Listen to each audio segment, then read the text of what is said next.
Yo, yo, yo, YouTube, what is good? Coach Wizzy, and we back with another video today. We got NBA legends telling stories of Michael Jordan when he was on the Wizards. And I'll admit it, I'm a hater when it comes to the Michael Jordan Wizards. I just wasn't feeling it. It just didn't give me that same feel. Yeah, he was decent. Some of y'all be trying to act like he was great, though. Like he was cold, he was amazing. He wasn't. And that's okay. But he didn't give me that same feel. So we're gonna listen to these stories, and who knows? Maybe I'll change my mind. Let's get it. He was talking crazy. And his shot became more dangerous. And when I tell you he torched me in that first quarter. So as Jordan fans or even the NBA world, we try to forget Michael Jordan years with the Wizards because it was not the Jordan we were used to seeing in Chicago. But when you take a deep look into those 2 years with the Wizards, he was underrated. And I know that sounds so abnormal to say Michael Jordan was underrated, but that's because people put an absurd expectation on him to play like how he did with the Bulls. And Jordan, before his knee injury in the 2001-02 season, led his team in scoring with 22.9 points per game and was an MVP candidate. The Wizards were in playoff contention. Just think about that. Michael Jordan would have willed this team as a 38-year-old man into the playoffs. MVP candidate. See, it's stuff like this, man. Like, what are we doing, man? MVP candidate, how? When we say candidate, I think of like top 3. Top 10, no, we're not doing that. I'm just being fair. Just being fair. And I almost forgot to mention, he has 7 40-point games and 1 50-point game. He also played a full season as a 40-year-old. So we're going to listen to NBA legends and players talk about how underrated Michael Jordan was on the Wizards and what it was like playing with or against Michael Jordan in his last 2 seasons. So enjoy the video, man. Because he was still talking that. Yeah, still talking that. He was still skilled. It was just health with him. And I had to guard them. Gave us 40. Man, I got like 38 of that too. He was too dribbling. You know, I ain't played the 3 in a minute. But Flip like, nah, you the only one that can guard. I'm like, we got 2 guards on here. Wait, our 2 skate. No, you're gonna guard. Like, all right, cool. I ain't tripping. Let's get it. Too slow, Ho. Damn. What up, Ho? What up, Ho? Watch out, Ho. They wasn't even in no triangle. He started making up the triangle as he was doing that. Set it right here. Now, watch out. What up, Ho? Man, yo, what? That motherfucker took that shit. He came out one time, shot that motherfucker so high, I jumped, and I was just like, oh, I can't even. Oh, man. Yeah. And then take it, your first game back against MJ in 2002, you had 31, you won the game, and Mike had a good game too. Mike had 40. Mike had 35 in that game. Damn. He still was giving buckets to the young. I'm trying to tell you, I got probably 39 of that. Damn. You know what I'm saying? He was talking. He was talking crazy. So Ho, whatever, Ho, holding that shit, waiting on me. That's what I'm saying. So he retired in '98. Right, came back like 4 years off. Came back like Cook. And still came in average of 23. Came back like bang, bang, bang. You hear me? Sure was. I did both. Yeah, I mean, 23 is not bad. It's pretty impressive, honestly. So it damn sure was, you know, in that 95 year, my rookie year, you know, we would have faced them in the playoffs, but when I was out there, you know, United Center, that's when they was in their heyday, and you know, you go on in, and they playing the music and got the banners up with all the smoke. You like, damn, this shit looked just like this on TV when I was watching it. You know what I'm saying? And he was a phenomenal player then, but I think he was a little bit more dangerous when he was with the Wizards. He didn't have the athleticism that we. A little more dangerous than the man that got 2 3-peats, 6-0 in the finals. No, he wasn't. He wasn't. Stop. No, he wasn't. He still was nice, though. You feel me? And, you know, even though he was a step slower, obviously, he still had the footwork. He still could get to his spots. And that jump shot was pure. And he still was playing D. And Mike just got that dog in him, man. Got that dog in him like no other. We were used to seeing MJ have. Yeah. But I'm with Bonzi. His angles were a little bit more sharp. You know, you wasn't gonna move him. He was a strong 2 guard, 2-3 guard. You wasn't going to just move him lightly, and his shot became more dangerous. You know, he became more solid as that veteran player when his years in Washington, as the question stated. You know, it was like one of them, don't leave him open. Yeah. Don't leave Michael Jordan open. Yeah, he's still out there talking shit. Oh, you know what I'm saying? He's talking shit, but he dropping dimes and you know what I'm saying? It was like, damn. But the only thing he was missing was the hop. That's it. I first met him, just in awe, man. That's crazy. Just have a chance to, you know, see Black Jesus in person, like talk to him, be his teammate. Like I was in awe. And my first year playing with him, man, I didn't know what to do. Like, you know what I'm saying? Like, you know, I'm throwing to him every time and just go stand or he's like, no, play. Like, but you just get so mesmerized by who he is. I'm about 40. Yeah, he was 40.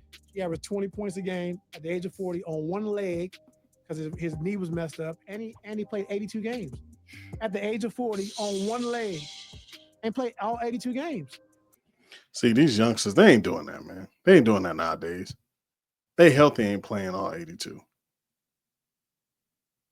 It disgusts me. Are we hoopers or not? So, I mean, I just tell you who he is. You know? If you sit and just watch Wizards Jordan and see how incredible he was from 38 to 40 years old, the way he scored the ball, the way he was able to create his shots from the post, from the elbow, off one dribble, off two dribbles, stop, pull up, how physical he was, how he was able to create contact and still get to the basket. He wasn't athletic like he was, but still being able to, you know, finish over guys. It was so incredible because it was such a master of art, how simple he just made the game. It's just playing off jab steps, pump fakes. And I used to watch every bit of Wizards Jordan because it was like, if he doing this at this age, let me figure out how to master and these things that he doing, because you don't see everybody doing it. Everybody want to do the dribble, double step back, all that. And it's like, nah, let me make the game simple and kill these spots and angles and using my body on a fadeaway, either shoulder. So that's one like thing that I took from Mike, Wizards Mike, because he was incredible. If you really watch him, he was incredible, man. Yeah. Yo, I said in a recent video that this was somebody I watched because of his footwork. DeMar DeRozan. Beautiful footwork. I like the players that don't have to do too much. Even though they probably really could, but they just keep the game simple. They get to their spots. They use angles. They work off the jab, pump fakes. I love, man, it's so, that skill, that is being skilled. On a bad knee. Well, like I tell people, Michael was fun. He had a unique personality. Great to be around. Great to be around. Like when I was on the basketball court at times with him, he would show me the whole medium range game. Like he would dribble 2 times, pull up in the middle of the court and says, "Hey, Rip, get that in your game. That's the hardest play in the game of basketball to guard." Yes, sir. But then there was also another side where it was the talking trash Michael Jordan. And at times, me and a couple of the young guys would come up to him and say, "Hey, Mike, why don't you think about putting us in the brand Jordan collection?" Right. And he'd look at me and say, "Hey, Rip, my sneakers for all-stars." And at that time, I'm like, wow, like really? And then my other young fella, I don't want to say his name, and he would say, "Hey, Mike, what about me? Put me in your sneaker." And then he'll say, "Your game is not to the liking for my sneaker. Not good enough for Not good enough for my sneaker. Your game don't fit my sneakers." So, I mean, but that was the whole big talking trash with Mike. So you just had to have thick skin with him. And I told him, Did "Hey, you you go know home what? that day? How did you feel when you went home that day? You know what? I went home, I looked myself in the mirror, and I said, Rip, we're going to be all right. Right. Because I'm going to come back to MJ.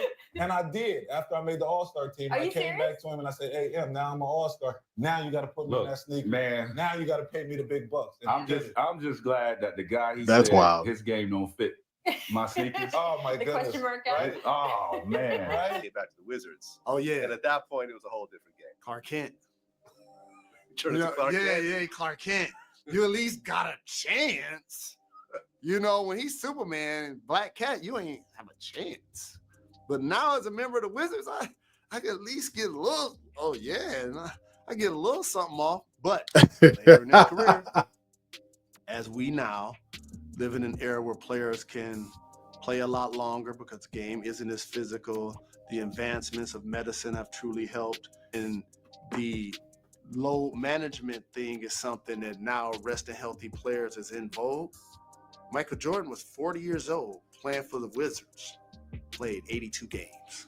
Yeah, he's the facts. All right, your Jordan story before we take a break. So Jordan, I'm playing in Orlando. It's his last year. We play them in Orlando first, and I'm blocking his shot. Like I'm locking him up. Like I'm doing my thing again. I blocked his shot like 3 or 4 times.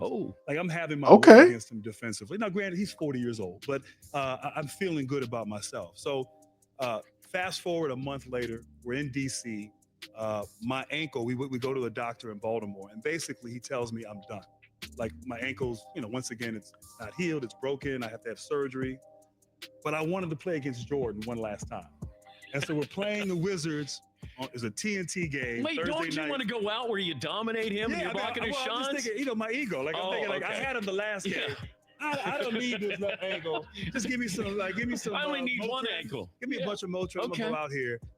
And when I tell you, he torched me in that first quarter. Like literally, he gave me 20 points in the first quarter. The same play. Like he just ran the same play every time and did this, and I could not guard him. And so literally I checked out of the game at the end of the first quarter. And I didn't even go to the bed. I just walked back to the locker room. Like I was done. Like literally had surgery like a couple days later. But it was like I wanted to guard Jordan one last time. And you're right, I shouldn't have. I should have just let that go. Did he know you were a wounded animal? He probably did, because he went at me and he didn't the care. Same move. Like he didn't do anything different. It was the same move. And I had nothing for it. Jordan probably had your x-rays in the locker room. He probably knew exactly. I'm surprised he didn't send somebody for me to come back. 22 years. Grant, you're supposed to take your dub, man. You should have took your W. Jordan, Kobe, Bird, those players are sick. They remember everything. Everything. I can proudly say I got the opportunity to play against Michael Jordan. Vince Carter, Michael up on him. Vince, a leaner is good. Michael Jordan is just starting to heat up. And it was just obviously nothing short of an amazing and an opportunity that a lot of players in today's game can't say. His impact on the game, his impact on players today and the players of the past is well documented. My story about MJ goes back to All-Star in Atlanta. I was a leading vote getter, and I gave my starting position to MJ. There's a rumor that you really didn't want to do that, Vince. Is that true? Y'all heard that? Let me know in the comments if y'all heard that. I heard he really didn't want to give him his spot. Which, if it is true, that's crazy because it's Mike. And this is the last one. Which he declined multiple times throughout the day. So we go on and he accepts the starting position. Will be Michael starting in place of Vince Carter. He goes on and hits his historic fadeaway. And Michael has the ball. Again guarded by Shawn Marion. A fadeaway. Anytime that All-Star game is played on TV or talked about, that memory sticks to me because it was just historic in my mind, historic for all the fans who are watching to see MJ do his thing one more time in an All-Star game. Facts. Once the cigar comes out, it's like he's already lighting the victory cigar before the competition. I had a chance to play against Michael Jordan, but it was when he had the Wizards uniform on. So it wasn't quite prime Michael Jordan. It was 40-year-old Michael Jordan. Michael Jordan. I remember he still was a phenomenal athlete. He still had great footwork, and he actually gave me about 30 points. Michael Jordan equals his season's high, 31. So it was like my third year in the league, and he was still probably one of the top 10 athletes in the game at the time. Yeah, he trash talked a little bit. I remember him hitting a fadeaway, telling me you can't get to that. Here. Defending George Holloway, he hits 29 for Oh, that's You know, tough. he really had a rivalry with Antoine Walker, being that Antoine Walker was in Chicago, and you know these guys played against each other in pickup games in summer, and you know him and Antoine Walker really went at each other quite a bit. Antoine, you know, he's one of the best trash talkers that ever played the game, but I think that game he wish he had just not said anything. And I'll tell you an interesting story about the greatness of Michael Jordan. When I was coaching in Washington, we played the Indiana Pacers, and we were down 25 at the end of the third quarter. And I took Michael out of the game, and I said, "Look, Michael, I know you think we can still win this game, but we got to play, you know, in 2 nights. And if we make a little run, I'll put you back in the game." Well, we didn't. Well, I found out that after the game was over, that he had 8 points in the game, and he broke a streak of like 860 something games in double figures. And so the media was on, you know, how do you think Michael's going to be with this? You know, I said, you know, look, Michael's got championship rings, he's got gold medals, he's got NCAA championships, he's got MVPs. He's not going to care about the 8 points. So he met with the media and agreed. You know, that bus is lonely as a coach when you're sitting there after you've got your head handed to you. So I was sitting on the bus, and actually Michael had hired me. He was the part owner and president GM, hired me to be the coach, and then he came back to play. See, people forget that he was the part owner at the time. I'll never forget this moment ever as a coach. That this to me was greatness. He got on the bus and he said, "Scoot over." And he looked at me and he said, "Do you think I can still play?" And I said, "Absolutely. That's why I'm here, to be here to help you." He said, "You know, to be my coach, you have to believe in me and believe I can still play." And I said, "Michael, I believe in you." He said, "You did the right thing tonight. You did the right thing tonight. I don't care about the points, but I needed to know that you believe in me." Fast forward, we get on the plane. He has a few cocktails, smokes a couple cigars, all the things you're not supposed to do. We get back about 3:30 in the morning in Washington. At 7:30 that morning, he's down in the fitness room with Tim Grover, working out like you can't believe. Now, he's 41 years old. We play the New Jersey Nets the next night. And Michael scores the first 3 times he has the ball. Byron Scott takes a timeout, and Michael comes over and he says, "I want the ball right there the rest of the game, and don't take me out till I tell you." And so that's fine by me. So with 2 minutes to go in the game, he gives me the sign like, "That's enough." I take him out of the game. He walks over to the bench. I said, "Like, Michael, like, what happened tonight?" He said, "Well, the guy who was guarding me was told me his back was hurting. Don't ever tell me you got a problem." He said, I'll make you pay for that." 51 points later. 51 points at age 41. He came back the next game with 46. He looked at me, he said, "I told you I could still play." 97 points. I mean, Mike, I was absolutely blown away at what this guy could do. His mind, how strong it was. I mean, he's playing on one leg. I mean, he cut his finger, you know, with a, you know, doing a cigar. He had his finger was bent. He had a bad knee. The competitive will, great. I've never seen anything like it. But that moment when he looked at me and asked me if I still believed in him, I said, "This is the greatest player to play the game, wanting to know if I still believed in him." It was a moment I would never ever forget. Mike, he didn't say that he didn't believe in you, sicko. He said he did.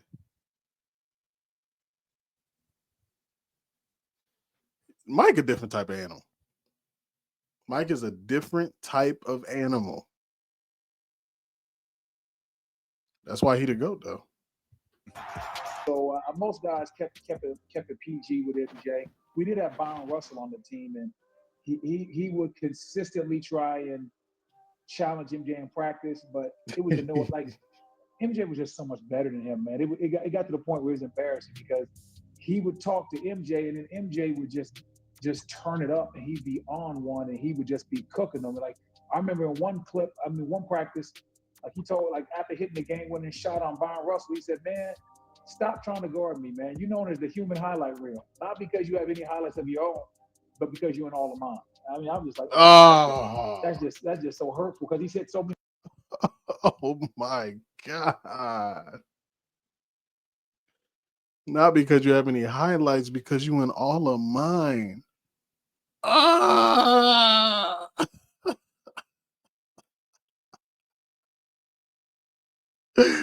Yo. How many game winners on Byron Russell? So to say that, it was just like, boy, please shut your mouth. All right, last one. What were you thinking when it was just you and MJ, 2002, game on the line, and you got the assignment to guard Jordan?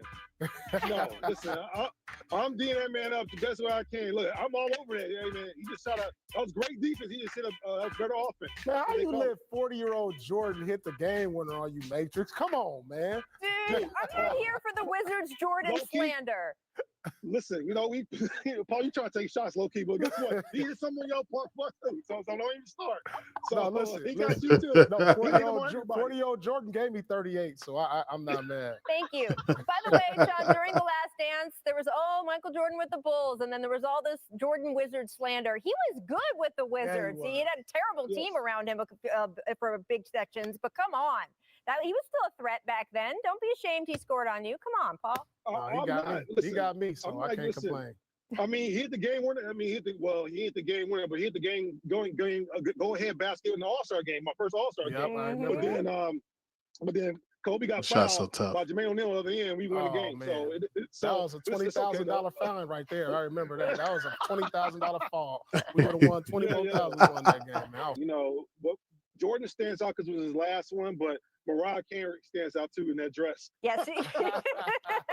It's just a basketball.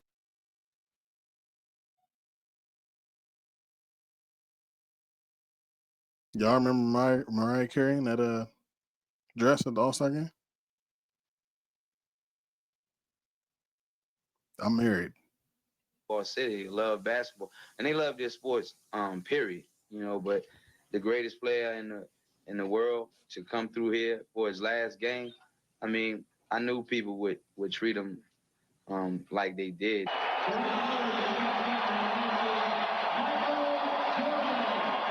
The fourth quarter ovation lasted more than 2 minutes, and it turned out to be the signature moment of an historic night. Now, I guess it hits me that I'm not going to be in a uniform anymore. So, and that's not a terrible feeling. You know, I'm not. You know, I don't. It's not terrible. It's something that I've come to grips with, and it's time. So guys, I hope you enjoyed the video and tell me your favorite game when Michael Jordan played with the Wizards. So make sure you like, share, subscribe, and show love to the YG gang. And Mike was like that. I mean, ain't really much to say. Mike was like that. You feel me? A lot of y'all mad at me because I be hating on the Wizards, Mike. I do, but it's only because I love the other Mike so much. You know what I'm saying? I didn't want to see no chinks in the armor when he went out. That's all it is. You feel me? But we know Mike was like that. But shout out to y'all, man. I appreciate y'all tuning in with me. Let me know what you want to say next. I'm Coach Wiz. Peace.